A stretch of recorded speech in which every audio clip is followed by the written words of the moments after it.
الحمد لله الذي هدانا لهذا وما كنا لنهتدي لولا أن هدانا الله.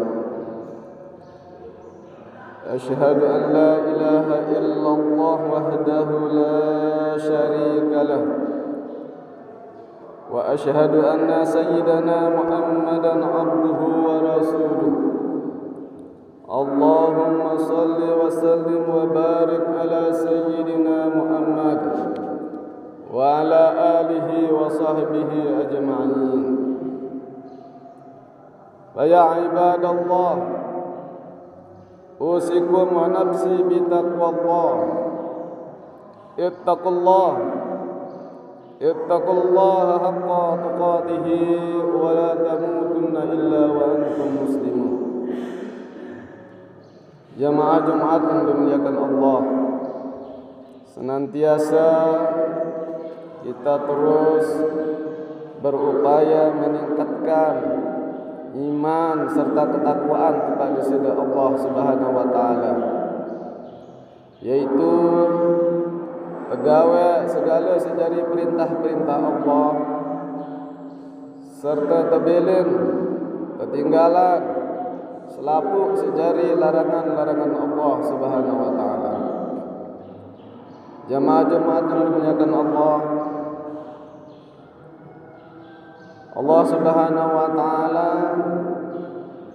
memberikan kita amanah di muka bumi ini untuk terus mengabdi beribadah sebagai umat manusia, diciptakan di muka bumi ini untuk menyembahnya. Wa ma khalaqtul jinna wal insa illa liya'budun. Jadi di antara lain tugas dari umat manusia adalah mengabdikan diri kepada Allah, mendekatkan diri kepada Allah. Terlebih beberapa hari lagi, 10 atau 9 hari lagi, ya terbedait kanca bulan yang sangat mulia, bulan yang sangat suci, yaitu bulan Ramadan. Sampun termaklumi betapa besar kemuliaan, betapa besar keutamaan siteparan aran bulan suci Ramadan, di mana di dalam bulan tersebut terdapat luwih macam keistimewaan, luwih macam fadilah, kelebihan tatkala beribadah di dalam bulan Ramadan. Sehingga Rasulullah sallallahu alaihi wasallam tatkala berkhutbah menjelang datangnya bulan suci Ramadan, beliau menyerukan agar kita umat Islam untuk semakin meningkatkan kualitas ibadah kita. Oleh sebab itulah maka jauh-jauh hari kita harus persiapkan diri untuk menyambut bulan suci Ramadan. Tentu persiapan-persiapan yang harus kita lakukan adalah tidak ada lain, yaitu mempersiapkan mental kita. Mental dalam bentuk iman dan takwa kita kepada Allah Subhanahu wa taala. Allah Subhanahu wa taala menegaskan di dalam Al-Qur'an, A'udzubillahi minasyaitonir rajim. Ya ayyuhalladzina amanu kutiba alaikumus syamu kama kutiba alal ladzina min qablikum la'allakum tattaqun. Ayat ini ada 3 esensi yang perlu kita ambil sebagai sebuah pegangan. Ada 3 hal yang menjadikan modal kita jadikan sebagai dasar kita menjalankan ibadah di bulan Ramadan. Antara lain adalah pertama, ya ayyuhalladzina amanu.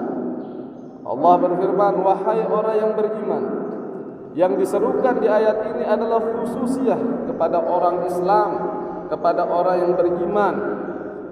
Tidak akan bisa menjalankan ibadah puasa bagi orang-orang yang non beriman.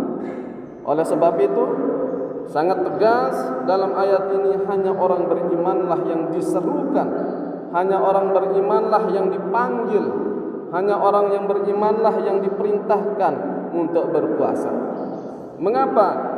Karena kita akan diproses, kita akan dibersihkan, kita akan diberikan keutamaan-keutamaan di dalamnya, sehingga hanya orang yang berimanlah yang diberikan perintah oleh Allah Subhanahu wa taala, dan hanya oleh orang yang berimanlah yang mampu menjalankannya. Oleh sebab itulah maka jauh-jauh hari kita harus mempersiapkan keimanan dan ketakwaan kita. Bila kita tidak mempersiapkannya, maka tentu dalam menjalankan ibadah puasa tidak akan pernah bisa meraih apa yang semestinya tujuan dari puasa itu sendiri. Yang kedua adalah kutiba alaikumusiyam kama kutiba alal ladzina min qablikum. Apa yang kita dapatkan dari yang kedua, yaitu kita disuruh mempersiapkan bagaimana cara teknis pelaksanaan yang namanya puasa. Puasa tidak bisa hanya sekadar tidak makan, tidak minum, atau meninggalkan hal-hal yang membatalkan. Tetapi kita harus mempelajari lebih mendalam apa makna daripada puasa itu sendiri. Maka perlulah kita mempersiapkan dengan ilmu pengetahuan. Fas'alu ahla zikri in kuntum la ta'lamun. Manik Allah. Bertanyalah, carilah tahu, pelajarilah apa yang engkau belum ketahui kepada orang-orang yang memang ahlinya. Jamaah Jumat yang dimuliakan Allah. Yang ketiga adalah la'allakum tattaqun. Jadi puasa itu adalah membentuk kepribadian kita. Bagaimana agar kita menjadi orang-orang yang bertakwa, orang yang sesungguhnya taat kepada Allah Subhanahu wa taala. Maka kita dipersilahkan untuk menjalankan ibadah puasa sesuai dengan tata caranya atau sesuai dengan ilmunya. Karena untuk meraih sebuah ketakwaan tentu tidak bisa dengan tanpa ilmunya. Oleh sebab itulah maka di dalam menjalankan ibadah puasa itu kita akan meraih sebuah gelar, sebuah laqab, yaitu menjadi orang yang muttaqin. Sebagaimana orang-orang yang bertakwa itu adalah orang-orang yang selalu disayangi oleh Allah, selalu disertai oleh Allah. Wattaqullah wa'lamu annallaha ma'al muttaqin. Bertakwalah kepada Allah, ketahuilah sesungguhnya orang-orang yang bertakwa akan selalu bersama dengan Allah Subhanahu wa taala.